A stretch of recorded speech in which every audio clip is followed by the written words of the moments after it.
Hello, welcome to the daily message for this Friday. Today we celebrate the Feast of the Visitation, and we're familiar with the story. It appears in the Gospel of Luke. The angel Gabriel has just told Mary that she will conceive and bear a son whom will be called Jesus. And so she goes to visit her cousin Elizabeth. When she arrives, Elizabeth greets her and tells her that the baby in her womb has leapt for joy. That baby, of course, is John the Baptist. And Mary's response to Elizabeth's proclamation is the beautiful hymn that we have come to know as the Magnificat. And I want to read just a couple of verses from it. Mary said, "My soul proclaims the greatness of the Lord. My spirit rejoices in God my Savior, for he has looked with favor on his lowly servant. From this day, all generations will call me blessed. The Almighty has done great things for me, and holy is his name."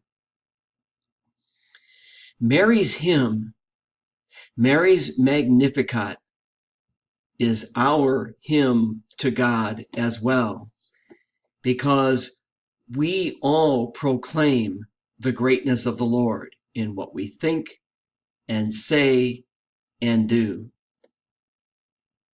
We know that the Lord has looked with favor on each one of us and that he has done great things for us. And so on this Feast of the Visitation, I invite us all to reflect on the great things that the Lord has done for us. All the countless blessings that the Lord has bestowed upon us in our lives.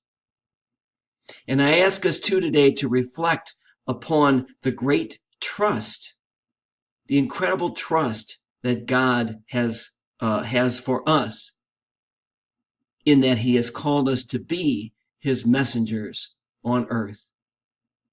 Thank you once again for watching. And for any of those who have been watching the daily message every day this week, please know that I do indeed change my clothes. It's just that I've recorded all 5 of the daily messages for this week on one day. Thank you. Have a great Friday and have a great weekend.